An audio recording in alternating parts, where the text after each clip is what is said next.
All right, folks, we have an incredible webinar. So what me and Jamie every once in a while do, I got to give a little background. We'll jump on a call out of nowhere and just start talking about what's exciting us, what's new, what we're seeing in our community. And literally every time I get on a call with Jamie, he comes up with something brilliant, and I'm like, "Will you get on a call with us and share what you're seeing?" And as gracious as he always is, he says, "Yeah, absolutely." So we have Sunday Times best-selling author Jamie Smart back here. And I have to say, as a quick background, I do want you to tell us a little bit about how you got to the principles and all that.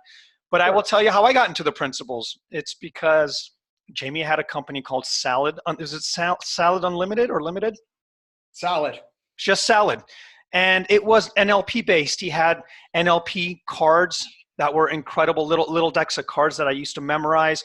He had the best programs out there on NLP that I remember. And one day I got an email that said, "I'm selling my company and I'm getting out of NLP." And I was like, "Why would he do this?" And he said, and the next email literally was, "I'm not sure the direction I'm going, but I've seen something and I'll keep you guys posted." Literally, that's what it was. And it, like, my world almost crumbled because I looked so forward to his stuff. And lo and behold, he started to see into the principles, and I started to see in the principles, and we were starting to go in the same direction. It was incredible. So I have to say, Jamie is the reason I'm also here today, because if it wasn't for you, bud, I wouldn't be into the principles. So thank you for that.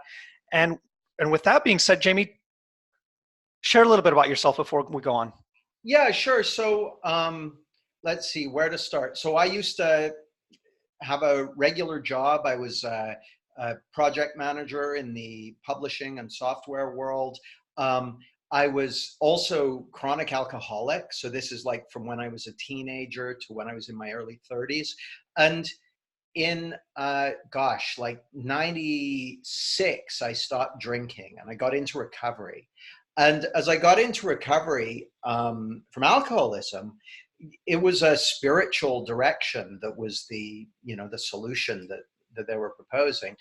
And my world started to change. And at the time, I didn't know that alcohol and drinking and drugs and things like that were actually my solution to a thinking problem. In fact, I wouldn't even call it a thinking problem. I would call it a misunderstanding. So drugs and alcohol were kind of, for me, were wisdom in action at my level of understanding back then. And so like Amir said, I got into NLP. I became fascinated with it, quit my job, retrained as an NLP trainer and NLP coach, and was doing that stuff and was loving it. And I had this idea that when I could get my business to the way I wanted it to be and have the lifestyle I wanted and all that sort of stuff, then I would finally be happy and peaceful and on track and all that sort of stuff. And so I did that, and it didn't work. And I was kind of at the end of my tether, so to speak. And so I went back to the drawing board. And I'd been friends with Michael Neal for years at this point, actually. We'd known it because he was an NLP trainer too. And I ended up hiring him as my coach without realizing that he was involved in this thing called the principles. Now, back in 1999, a buddy of mine who just happens to be Aaron Turner's dad, introduced me to Aaron. So 99, this is like 20 years ago. And Aaron gave me a copy of this book, The Missing Link, by Syd Banks, which I read. Then I threw away because I thought, that's way too simplistic and I already know it. Okay? So when I hired Michael to be my coach, when I discovered he was doing the same stuff, I was like, are you kidding me? Has the check cleared yet? Because I thought there's nothing for me here, but I committed to working with him. So I was like, okay, well, we'll see what happens. And in that first few months that we were working together, I started having insights. And the first insight I had was that everything, Yeah. pardon me?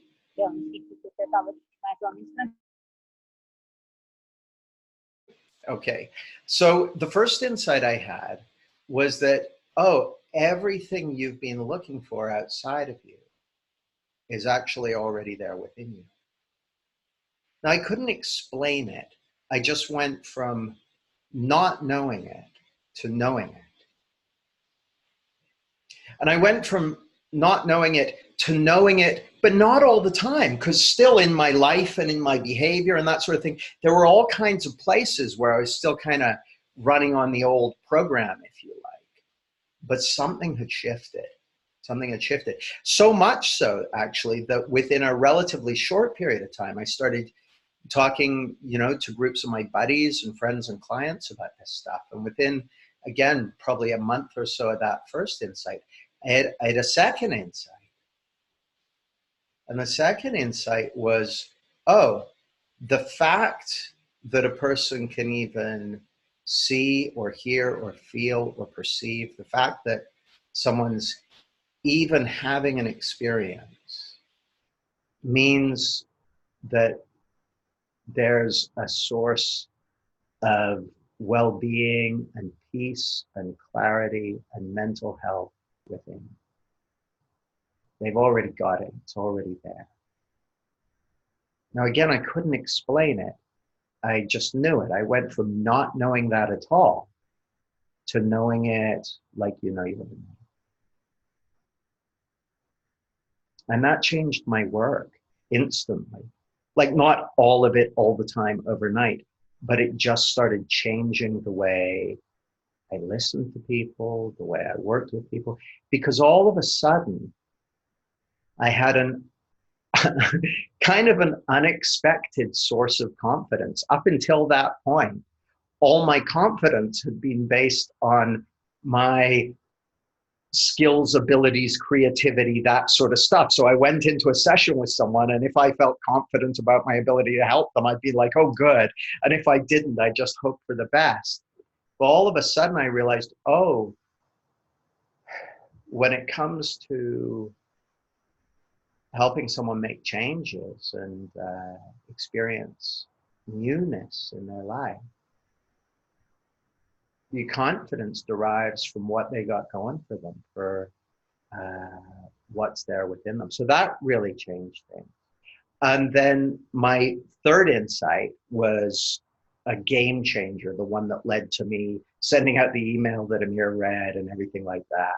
So I'll get to that in a bit, but I thought it would be good to kind of frame up this call.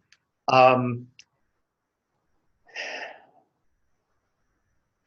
so the title of it is why the three principles represent the future of psychology. Also, why I never mention the three principles.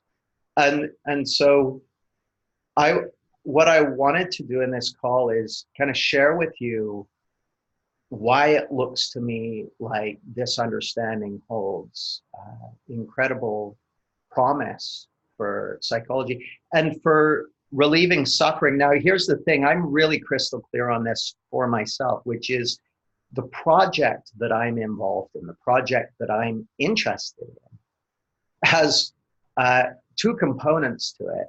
One of them is relieving suffering, like helping people see something that's true that makes a difference to them in their lives. So I'm unashamed with regard to that. I have been through a lot of suffering myself, and my life is way better than it used to be, and I know that there's potential in that for other people. So that's the first thing. But the second thing, the second part of my project, if you like, is I love doing stuff that I'm interested in, that I'm fascinated by. Like Amir, when he and I first connected, I was fascinated by NLP. For the last decade, I've been fascinated with this understanding and with the principles and how it works, and sharing it with others and helping create the conditions for other people to see this for themselves. And so I still am. But here's the thing, I could see something new tomorrow and be fascinated with that. But the thing that connects all of it is I'm interested in kind of helping people live a better life and making the world a better place. So that looks interesting. Jamie, so Jamie, go ahead. real quick, before you go on, it's a pretty bold claim to say the principles or the future of psychology. I mean, there's right now 430 paradigms of psychology, apparently, or different types. And for you to say that this particular one, I'm sure the 430 have said the same thing, EMDR, CBT, all that stuff. So, I mean, I'm sure you're going to get to that, but you're pretty certain about that, or is it just something that you're saying in your experience, or? Oh yeah, let me explain that. And I am pretty certain about it, but the thing I'm not certain about is the timeline. So here's the third insight. Like, let me answer that in a slightly roundabout way, if I may, Amir. So at the beginning or early on in my clarity certification training, my training for coaches and so on, I ask a question. And I want to ask you guys this question as well. And the question is, because here's the thing, everyone in this program, by the time they come to train with me at that level, they're very interested in this understanding. They wouldn't come on the journey if they weren't. And my guess is the fact that you're here on this call means you're pretty interested in this understanding. So here's my question for you, and the question I asked them early in the program as well. What is it in your experience that distinguishes or differentiates this understanding from all the other stuff that's out there, from all the other stuff that you've explored, from all the other of the 437 or however many modalities that Amir mentioned? What is it that distinguishes this? Like, type your answers into the chat box and maybe Amir can read them out. So far, we got the ease and quietness and availability of them. Yeah, ease and quietness. There's nothing wrong with me. Nothing wrong with me. Inside out 100% of the time. Universality and simplicity. These are good so far. Yeah. Now, here's the thing. Simplicity. I get truth. I go around the group and I get everyone's feedback. Yep. Typically, we get 6 or 7 or 8 pages of flip chart with these descriptions on them. Everything ranging from that peaceful feeling to innate resourcefulness to there's nothing wrong with me to I already work perfectly. And then what I do is I circle any of those that can't be found in any other modality. So someone might say, for instance, well, there's an incredible sense of peace and well-being. I'm like, yeah, but heroin also has an incredible sense of peace and well-being. So that's off the list. So, and we boil it down. And how it looks to me, this is just my opinion. You guys, and anything I say in this is just my opinion, okay? I don't want you to take my word for it. I invite you to evaluate it in your own experience. Test it out against what you've seen and decide for yourself. It looks to me like there's one thing that differentiates this, and it's the coding of this understanding as principles in the sense of foundational laws of life, of nature, of experience, of the mind, however you want to talk about that. And if you were to really drill down on it, the thing that really distinguishes this from anything else I've ever come across, and I've explored many, many spiritual traditions, many, many psychological approaches, the one thing that appears to differentiate this from everything else is the 100% nature of the thought-feeling connection. This notion, this description that we're living in the experience of what Syd calls the principle of thought, taking form in the moment. Now, here's the thing. When I say that, we're living in the experience of the principle of thought taking form in the moment.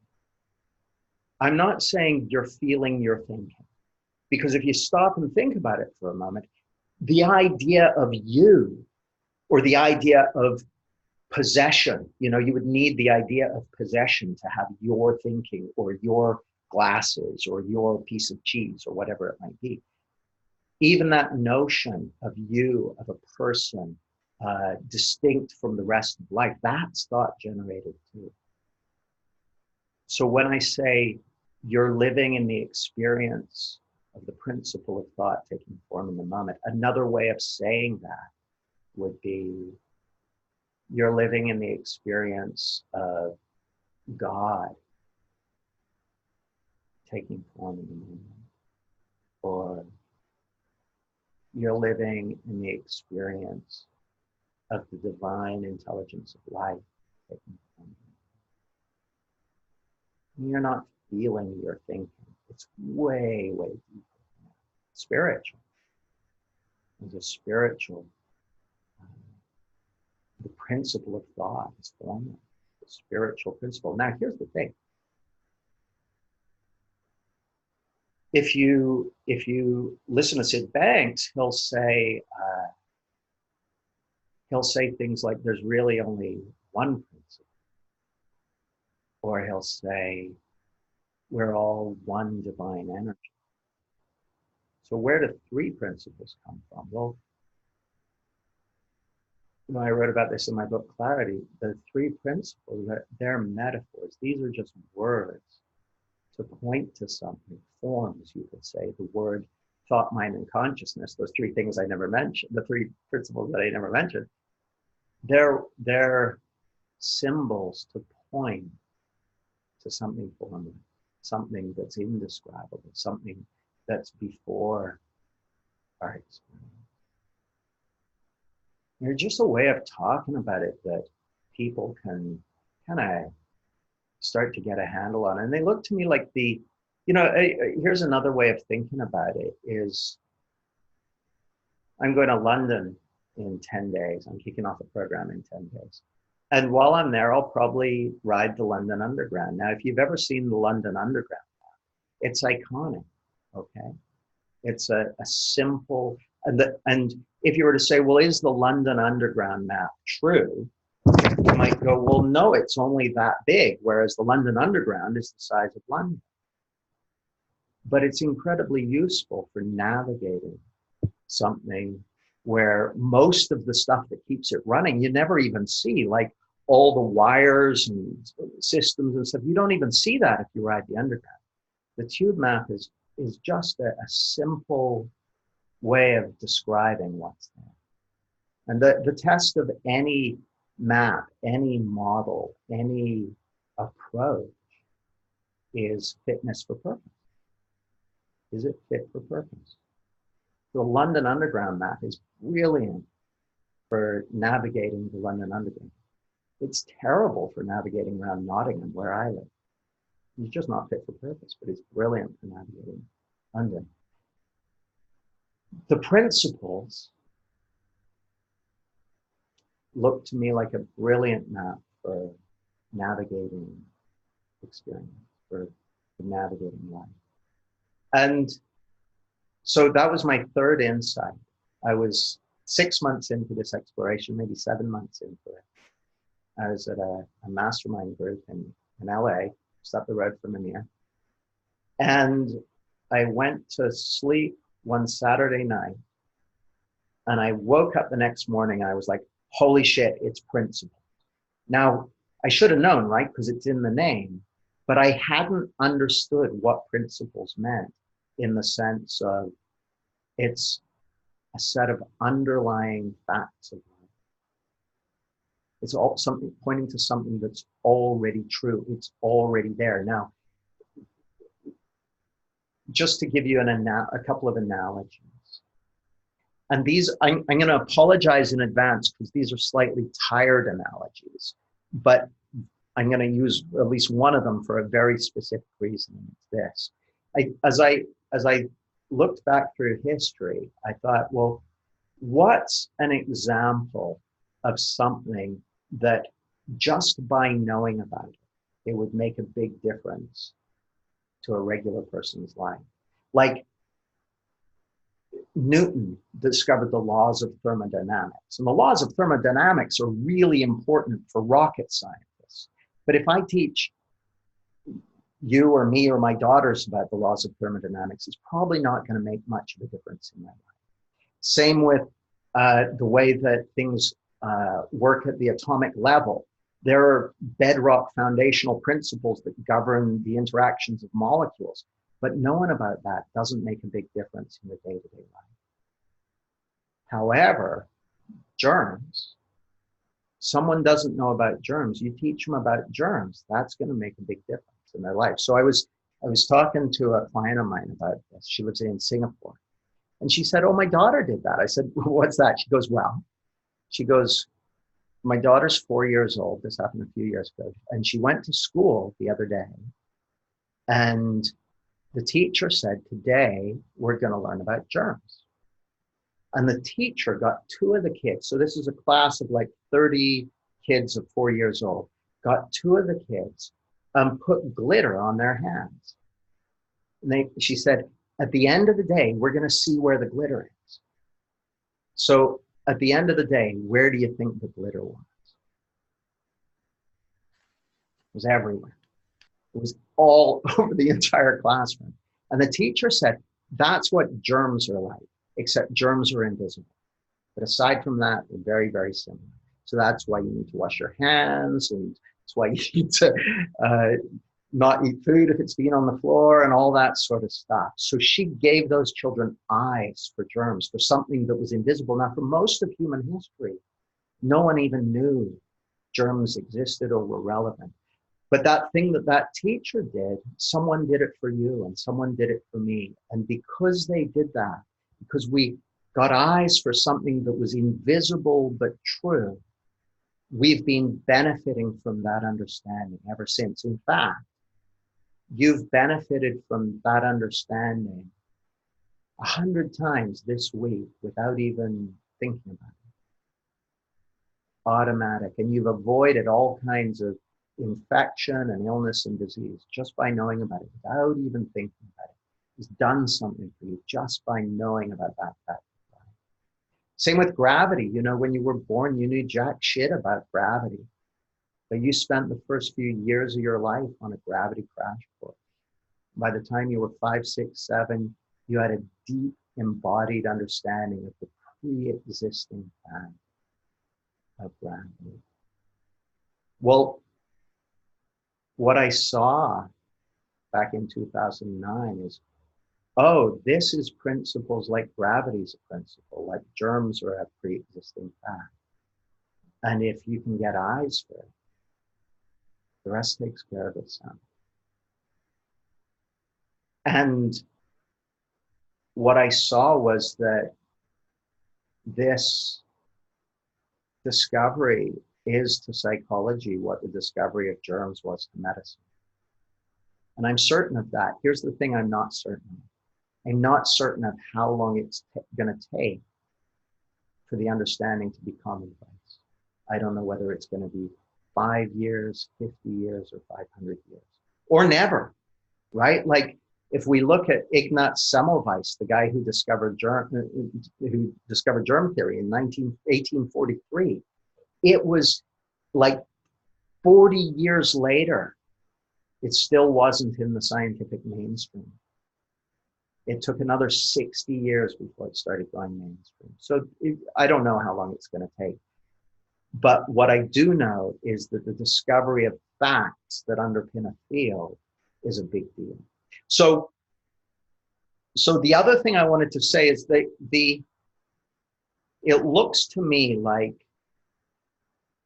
you know, Syd said in his book, The Missing Link, he said, thought is the missing link that gives us the power to recognize the illusionary separation between the spiritual world and the world of form.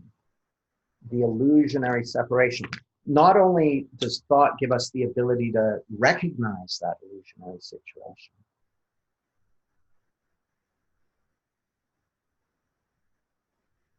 it's our understanding or lack of understanding of the principle of thought that creates that illusionary separation.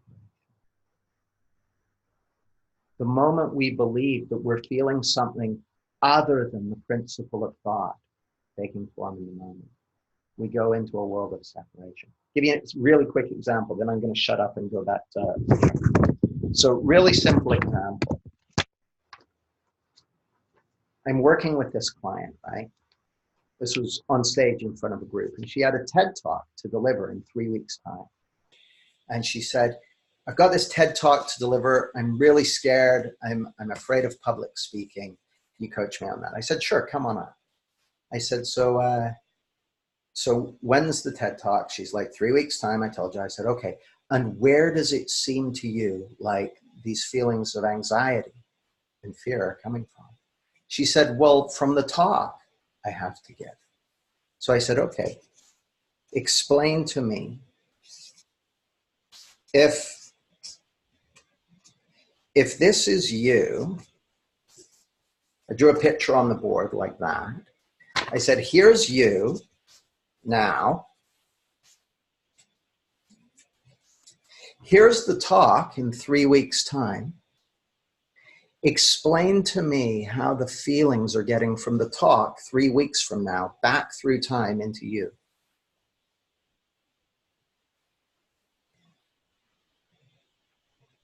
She said, well, because I'm thinking about it.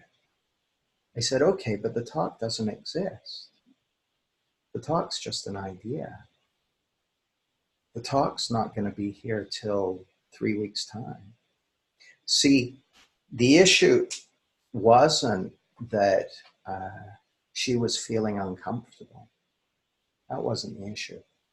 The issue was she thought those uncomfortable feelings were coming from the future, a future event. And in order to make sense of that equation, that idea that her uncomfortable feelings were coming from a future event, she had to postulate a world that was separate from her and that had power over her, how she felt. She had to believe that she was separate from life. She had to believe in the illusion of separation. And I understand, because we all sometimes have that. I'll have it before this call is over.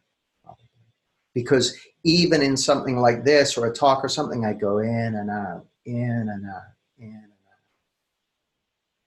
See, the fact of our experience is unity, is wholeness, is oneness. But we have the capacity to believe that we're separate from life. And the moment we fall into that illusion of separation, it creates struggle. You know, there's a quote that you've probably heard by Teilhard de Chardin. He said, many years ago, he said, we're not human beings having a spiritual experience. We're spiritual beings having a human experience. And the way I would rephrase that is, we're not human beings having a spiritual experience. We're one spiritual being having 7 billion human experiences.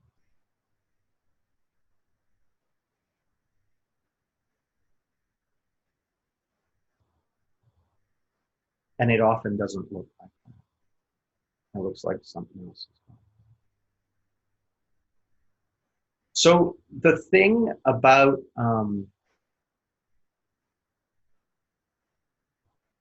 the thing as I see it anyway, that differentiates this understanding from everything else is that 100% nature of thought being. Like all the spiritual traditions, from Sufism to Advaita to Buddhism, have this notion of oneness, this notion of true self and so on, and that's real important. That's essential. But the thing that differentiates this, as I see it anyway, and the thing that throws it into the ring for being the future of psychology, is the 100% nature of thought feeling, or as Syd put it, that thought is the missing link. As I understand it, what Syd was saying was, he would say, there's nothing new about this. Every tradition has been pointing this direction. They didn't know about the divine principle of thought, and that we're living in the experience of that in every moment. And that when we believe it works other than that way, that throws us into a world of separation. And that, to me, is why it represents the future of psychology. I want to ask you on the second part then. You did something when you put the paper down that covered your mic. I don't know what. Oh, really? Yeah. No, my mic's right here. I noticed something like when you picked up the paper, the mic was clear. Oh, interesting. I wonder, is that any better? Yes. Oh, okay. For some reason, Yes. it's not going through my main mic. Just a second. Let me. Is that better or worse? Worse. Okay, we'll go back to how it was.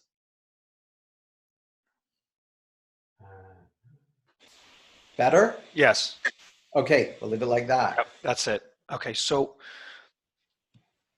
why don't you use the terms mind, consciousness, and thought? And secondly, why, if you don't use that, what do you say or do instead? Got it. So I do use those terms actually. What I don't tend to do when I'm talking to people is use the term the three principles. And the reason I don't is kind of simple. I did when I first started out, and I noticed that people they'd go, oh, what are they? And then I'd be like, well, mind, thought, and consciousness. And they're like, what do you mean? And it would not necessarily go in a great direction. So I definitely use the terms mind, thought, and consciousness. But here's what I found is that at first, when I started exploring this understanding, I would try and explain the principles. I try and explain it. Anyone else been trying to explain the principles? I found it was difficult. Like it never seemed to go well. And I thought that's strange because the people I'd been listening to were so good at explaining it. I thought they were so good at explaining it that I had insights. So how come I can't explain it like that? And then I thought about it. And I thought, actually, sometimes I had insights when they were explaining it. Sometimes I had insights when they were telling a story. Sometimes I had insights during a coffee break. Sometimes I had insights a week later. And and then I listened to Syd Banks and I thought, well, if he's trying to explain it, he's all over the place. So maybe that's not what they're doing. And it's kind of interesting. I was talking with a buddy of mine when I was first started teaching this and learning it and teaching it. And he said, oh, well, what's the skill set? What's the skill set involved in teaching that? I said, there isn't a skill set. It's just understanding. There's no skill set. He said, well, are some people better at it than others? I said, oh, yeah, definitely. He goes, look, if some people are better at it than others, then there's a skill set there. It may not be an explicit skill set. It may be an implicit skill set, an embodied skill set, but there's a skill set there. So I started looking at, okay, well, if there's a skill involved, what is it?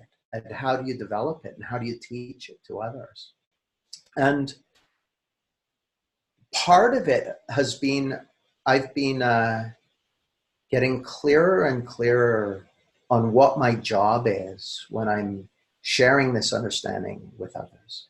And so here's the best I've got so far. Now I'll give you a health warning, which is that the best I've got so far is still a bit dodgy. It's not quite right.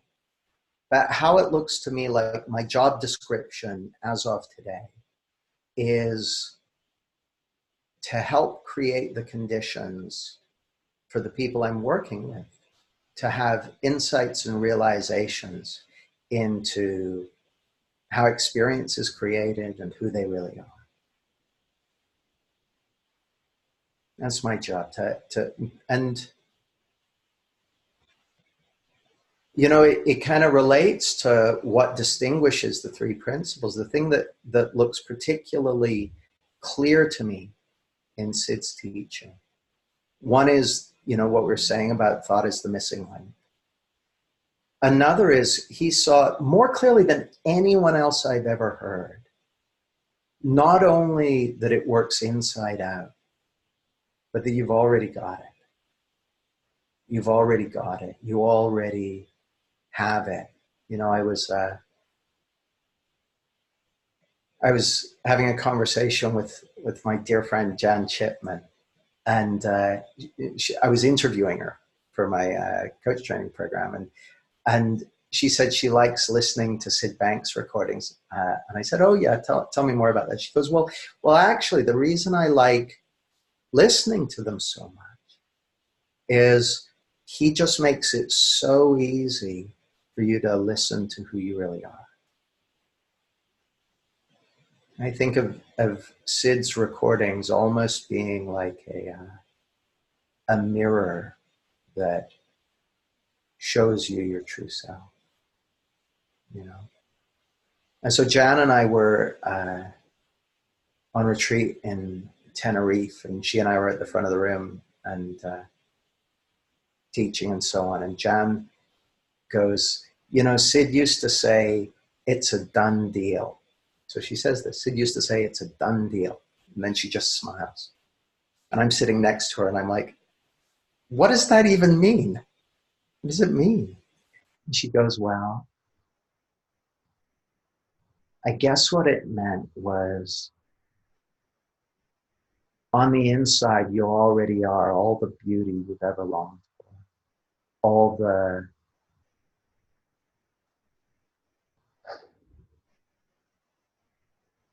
peace and clarity and well-being you've already dreamed of. You already are what you've been searching for until now. And to me, I hear that in Syd's work more than anywhere else, just this absolute certainty that on the inside, you already are what you've been searching for until now.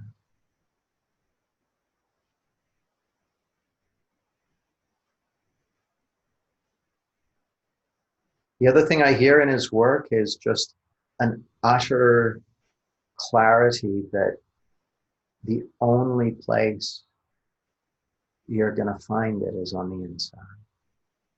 That it's not in the words, that it's not in the stories or anything else, that it's inside you. When I say inside you, I don't mean inside your body. I mean at the heart of your being. Like, it's not personal. This stuff is the reason. One of the reasons the word principles is so interesting to me is that it's not personal at all. Like, just hold your hands up a second. Go like that. This is not just for my amusement. Literally do it. You can feel gravity, right? You can feel it pressing on your hands.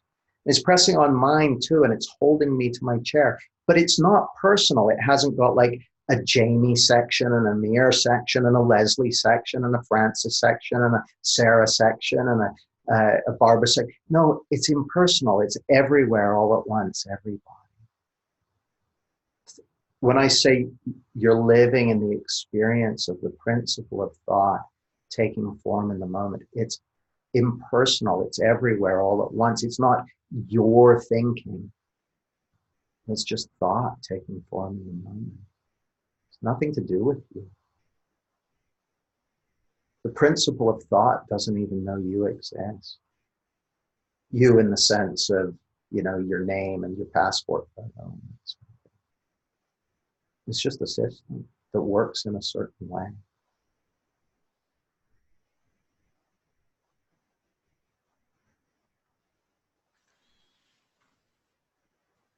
Jamie, are you open to opening it up for some questions? Absolutely. And I think your microphone got covered again, it sounds like, for a minute. It definitely didn't. So I don't know what's going on. It sounds fine, but it went from like crystal clear to clear. What if I got my headphones and we tried that? Because this Okay. is, I always like good sound. 1 second. It actually came back. Interesting, but that's fine.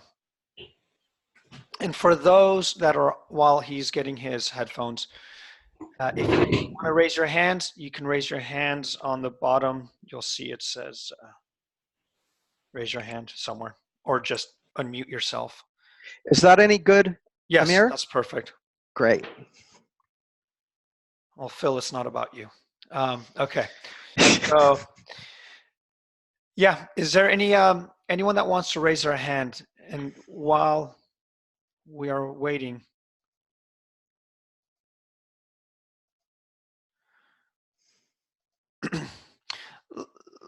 I'm going to ask you an opinion, and it may not even make sense or whatever, but in your opinion, why do you feel like if this is the future of psychology, people in our own community can't seem to agree as to what direction to point to, or what's useful, what's not useful, and this is just for my own personal personal gratification, but I'm just curious what you're seeing or why that is. Well, so I'm going to be shooting from the hip when I say this. So whatever comes out is what comes out. But I think the first thing is everyone in this community who's sharing something and who's I know a lot of teachers and a lot of leaders in this community who've pretty much made lifetime commitments to sharing whatever they're seeing as truth. Well, each of us is being guided and sharing what we're seeing to be true. And so that's the first thing, is like we're learning from insight. It's not like there's a party line. Well, there may well be a party line, but I'm definitely not towing it. And many of my friends and colleagues aren't towing it either. So it's not like there's a centralized doctrine that everyone's preaching from. So we're kind of finding our way with this. So that's the first thing. Well, the second thing is communities. If you stop and think about it for a moment, any community of human beings kind of has a boundary and has a special language that lets people know whether you're in the community or not. Like most people, if they came on this call and didn't know anything about this understanding, they would listen to this call and go, those people, what are they on about? Because they don't know the special words and that sort of thing. So communities have all these different things that denote them. And one of the things in a community is it has a boundary, right? Like the edge of the community, just like a cell has a boundary or anything like that. And in any community, there are, progressives who push the boundary, and conservatives who try and keep to the old ways. And there are all kinds of, and people are looking around for who's the leader and who's the most certain and all that sort of stuff. So we're seeing lots of, mixed in with an honest and earnest endeavor to see the truth and share it, is a whole bunch of basically domesticated primate behaviors going on for all of us. And I think that's just what you get by being in a community. I just think that goes with the territory. One thing I've noticed, though, and I noticed it as soon as I started exploring this understanding, there's a I would say a shared feeling in the community that kind of carries its own credibility. And that's not to say there isn't bad behavior and all kinds of stuff, because there is, but there's a I don't know, like even the stuff that we're talking about, or some might say splitting hairs about, or whatever, there's a bunch of stuff that we're on the same page about. Like I noticed Garrett's on this call. I love Garrett Kramer. He and I have been best friends for years. And there's a bunch of stuff that we totally are on the same page about. There's a bunch of stuff we disagree about. But that doesn't look to me like a bad thing. That looks to me like part of how we get to the heart of the matter and get to the truth of the matter and how we find our way forward, not by signing off on a doctrine and marching in lockstep. I love your answer, and speaking to both you and Garrett, at the end of the day, when all's said and done, this community is one of the most compassionate communities that I've been in.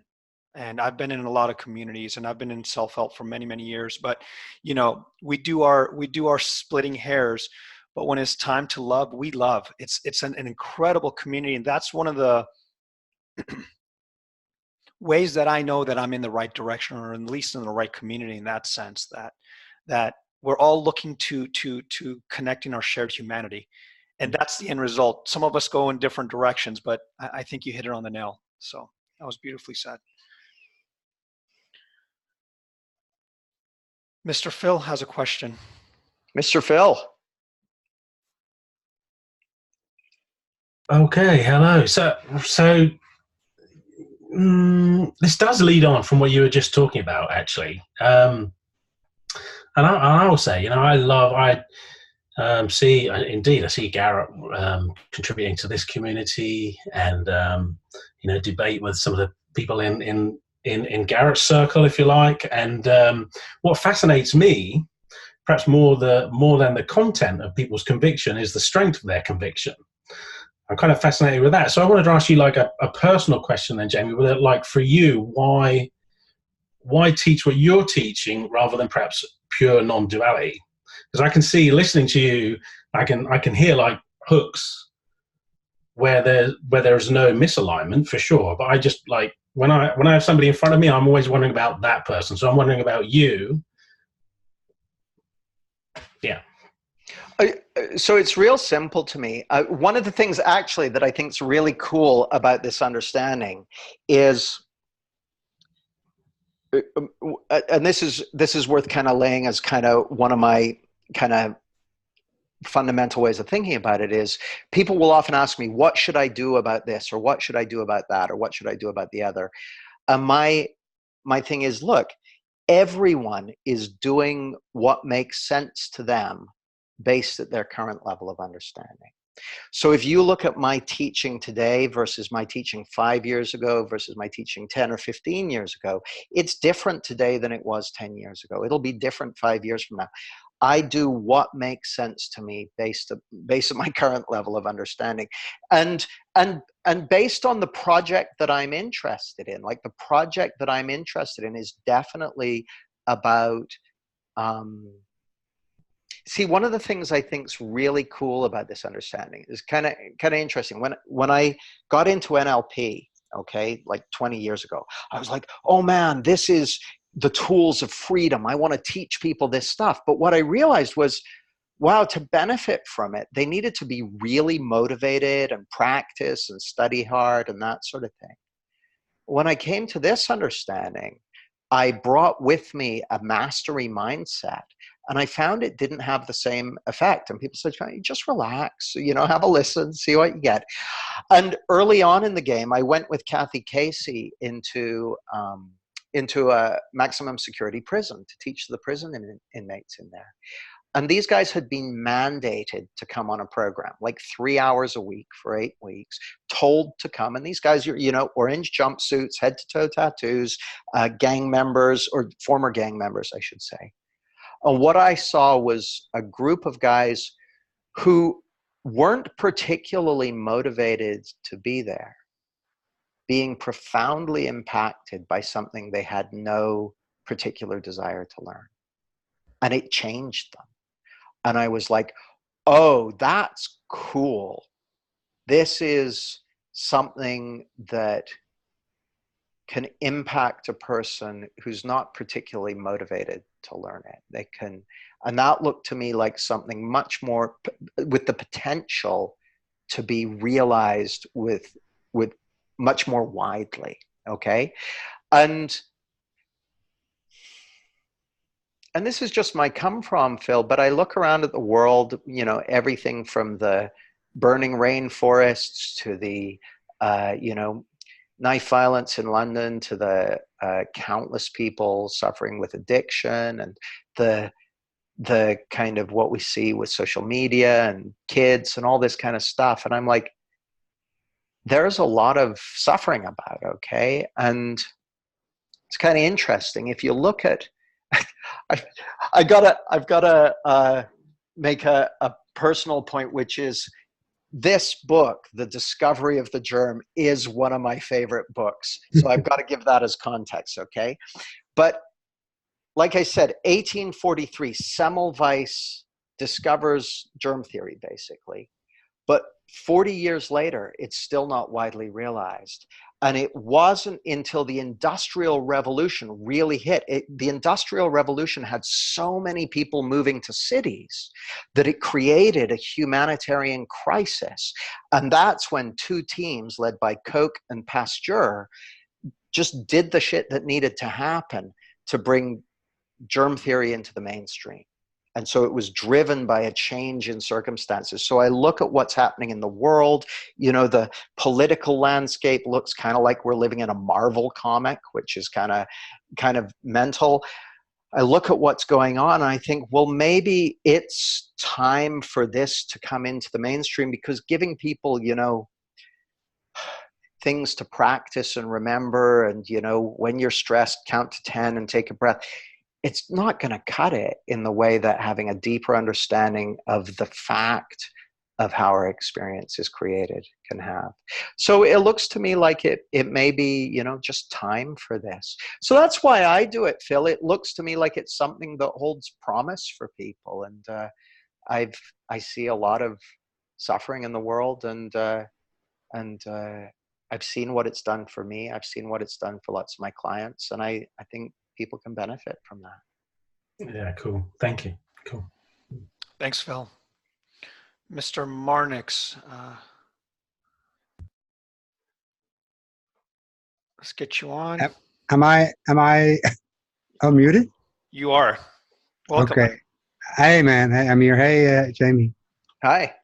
I'm not sure if this is a question, but it will go somewhere. Does it end with a question mark? It might. I'll just go up in tone, so it just resembles a question. So I've been writing about inside out stuff for some years now in Holland. I've written a few books about it. So there is more solid base is growing in Holland for this. And a few months ago on Twitter, I said, well, I think the mental health system in Holland sucks. It's pretty fucked up. You know, for the first time in history, like almost everybody in Holland feels miserable. So I said, you're probably looking in the wrong direction. I'm very willing to talk to health insurance companies and to ministries. And I was invited by a health insurance company and by the Ministry of Health in Holland. And I went to The Hague to have a conversation with a guy, a big honcho.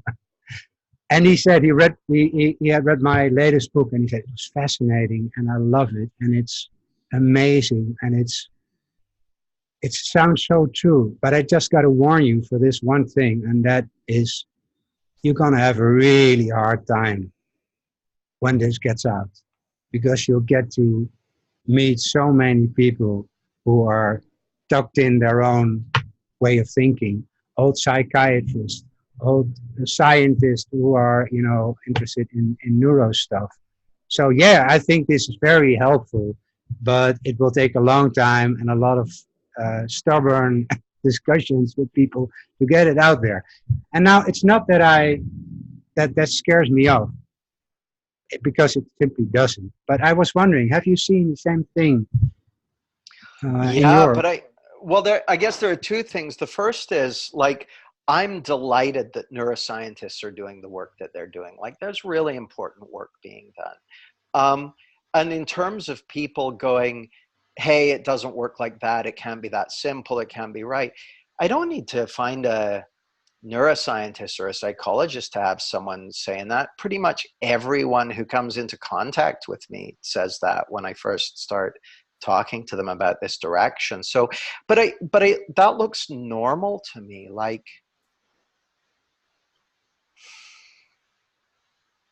yeah, that just looks normal to me. That And yeah, like that's what makes this job interesting. It makes it fun. I get to develop my own ability to share this and connect. You know, it's kind of interesting. I was doing a program not so long ago, a few months ago, and one of the things I said to the folks there was I never have any resistant clients.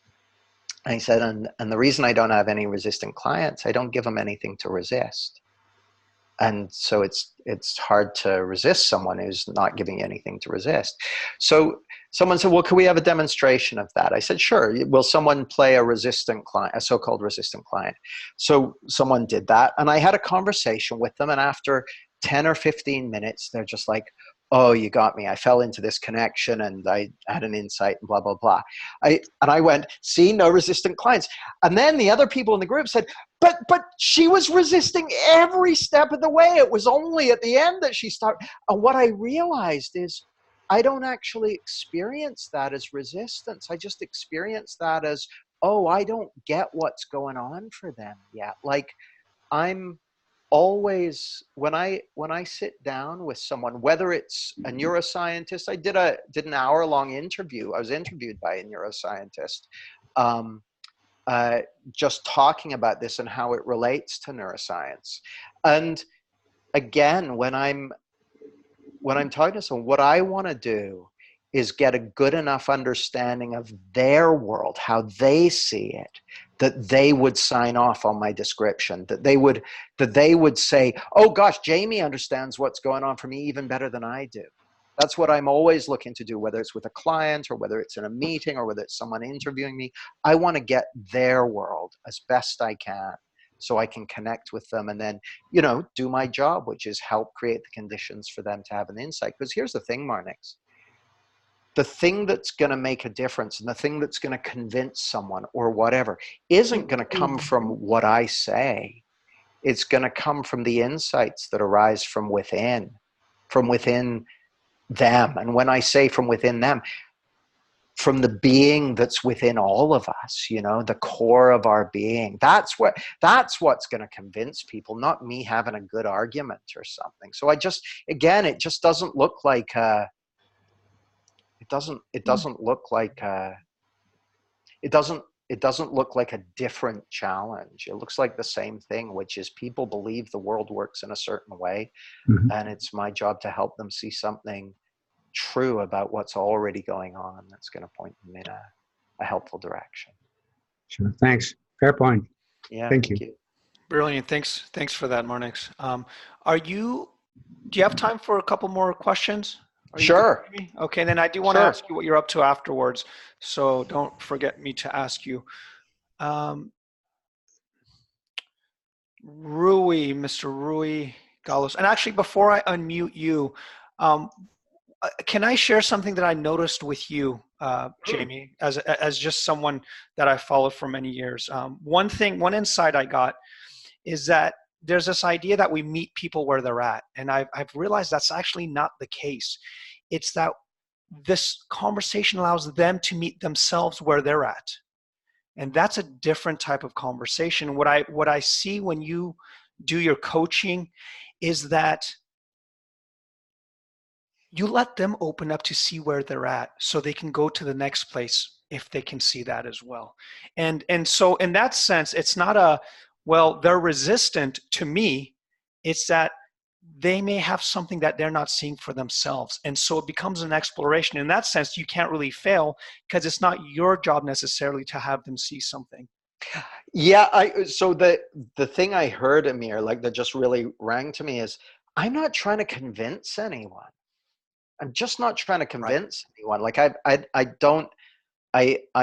not like trying to, this is going to sound kind of weird, but I don't really care whether they agree with me or not. Like I know I've seen for myself, I've seen what I've seen, and I'm happy to share it with people. And if they don't want to hear it, or if they're like, well, not sure if I agree, I'm like, well, cool. Like I remember I was sent to work with a guy.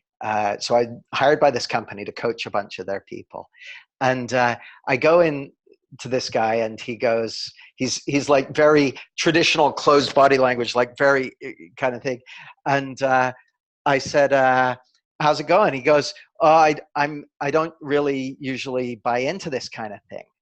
I go, "Usually?" He goes, "Well, you come very highly recommended." I said, "Well, you shouldn't buy into it." And he's like, "Why not?" I said, "Well, until you've experienced for yourself just how powerful it can be and made up your own mind about it, why would you buy into anything I'm saying?" And he just relaxed. He's going, "Oh, okay." You know, like that's it. Like I'm not trying to push. I just want to make it as easy as possible for people to hear something.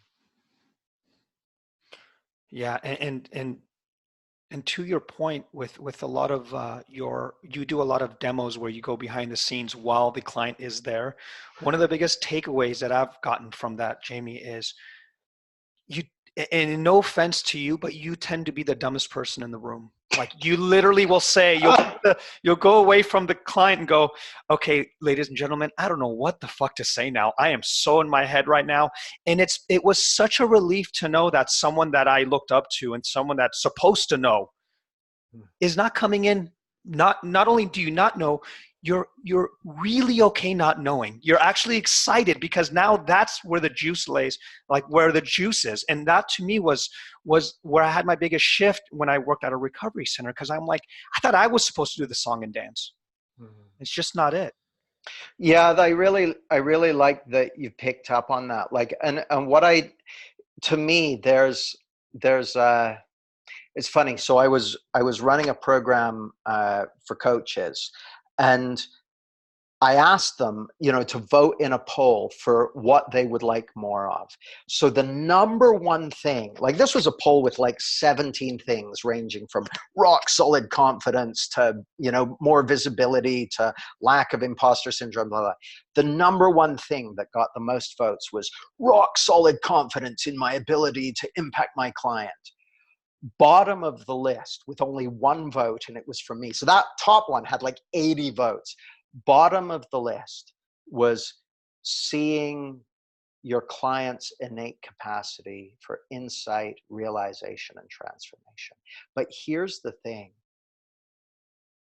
It's because I see that so clearly that I'm able to be totally relaxed even when I don't know what I'm doing, or I don't know what to do next, or don't know what to ask them.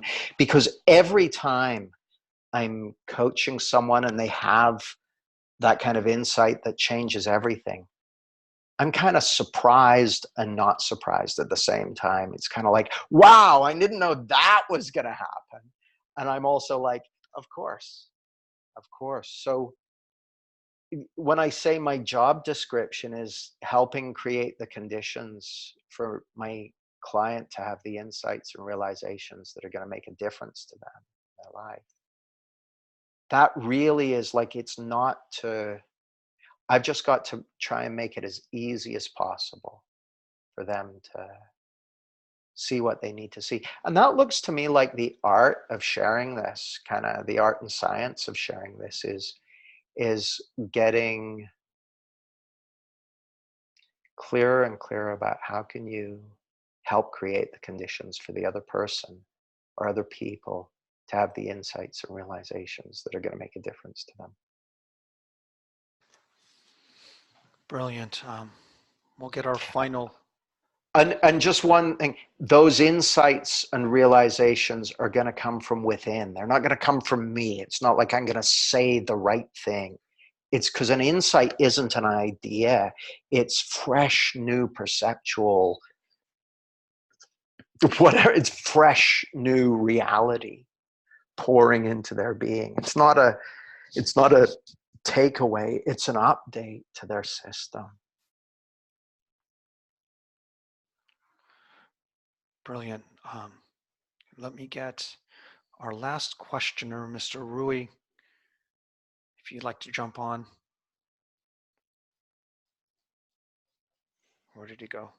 I'm here. Oh, there we go. Hey, buddy. Hi there. Hi, Jimmy. Hey, Rui, nice to meet you. Thank you. Likewise.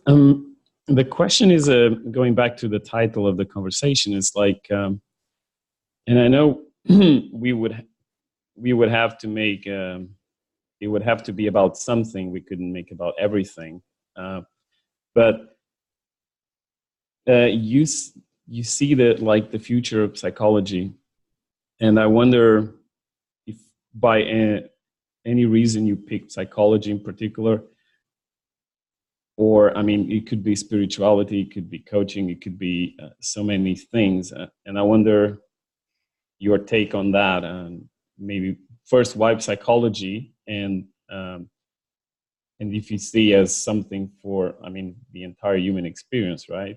Yeah. So I guess my kind of quick answer to that, Rui, would be if I'd been around in Semmelweis's time and I'd seen what he saw about germs, I'd be talking about the future of medicine, but knowing that it had implications for all humanity.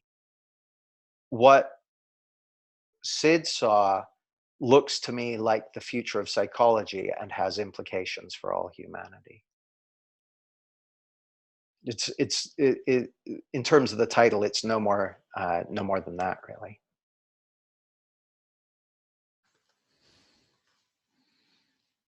Yeah, I think that I think it reminds me when I went to a 3 principles conference and they had rooms for like the principles in raising your children, the principles in alcohol, the principles in your job. And every room I went to, I'm like, it's the same thing. What do you got? I mean, they just used a term so I can go to different rooms. And I kind of caught after that first day I got hip to it. I'm like, they're sharing the same thing, but they're calling it for something different. And kind of what you're saying is it's the future of psychology. It's also the future of well-being. It's this future of connecting to your family. It's a future of connecting to yourself. Well, and the one thing that looks crystal to me, I often say, in our company, we believe the 2 most valuable things a person can realize are how experience is created and who they really are. It looks to me like the future in humanity, ultimately, like the reason I think Syd said thought is the missing link, and the reason I think that's such a useful piece for people is that it helps make it easier for them to wake up to who they really are.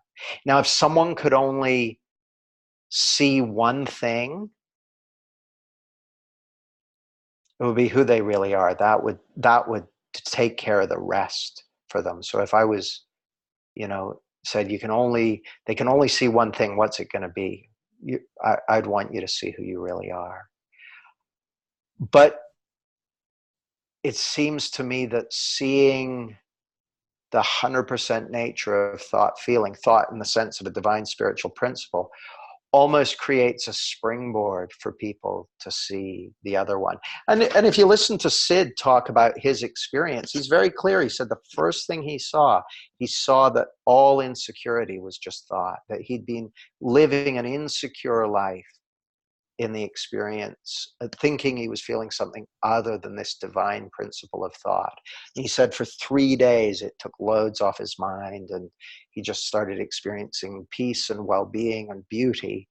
And then he had his second insight, and he, had the enlightenment experience and saw the oneness of life. And I hear Syd say, it's love and understanding, love and understanding. That looks to me like it's love, realizing who you really are. Who you really are is God. Who you really are is love. Who you really are is this divine intelligence. Who you really are is consciousness itself. Love and understanding the 100% nature of thought, feeling. Those 2 things. You got those 2 things, you're all set. And that, ladies and gentlemen, is how you end a beautiful call with that just little bit that you said. And I did want to say, what are you up to? How can people find you? And tell us what's going on. Yeah, so you can find me here on Facebook or at jamiesmart.com.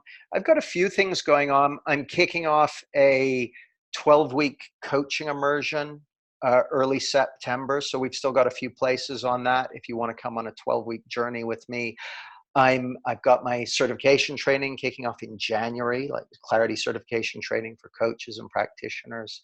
And I'm going to do a 3-day event mid-September called Advanced Coaching Skills and Therapeutic Wizardry, but I'm only doing a very small group for that. So and it's only for experienced coaches and change workers. So if someone's interested in seeing more of that stuff and understanding that more deeply, that's going to be happening in mid-September. But you'll be able to find out all about it just by going to jamiesmart.com or hitting me up on Facebook. Facebook Messenger is always a good way to get me. Awesome. Well, again, it was an incredible time here, and I had such a fun time, and I could see everyone's face just glued to the screen. So Jamie, thank you again for coming on. We're a little bit over, and I really appreciate you staying a little bit longer. And if you guys want to continue the conversation, I'm going to put the video up. I'd love to hear for those that are watching the replay what you thought about it. I'm sure Jamie will love to hear it as well. And if there's any more questions and any more ideas coming forth, maybe I can twist Jamie's arm and get him back on. So I think that'll be possible. fair enough. I'll take you up on it. And you guys, everyone here, thank you so much for joining us, and the replay will be up soon. Thanks Guys. Take care. Take Bye. care. Thanks, Jamie. Thank you, Amir.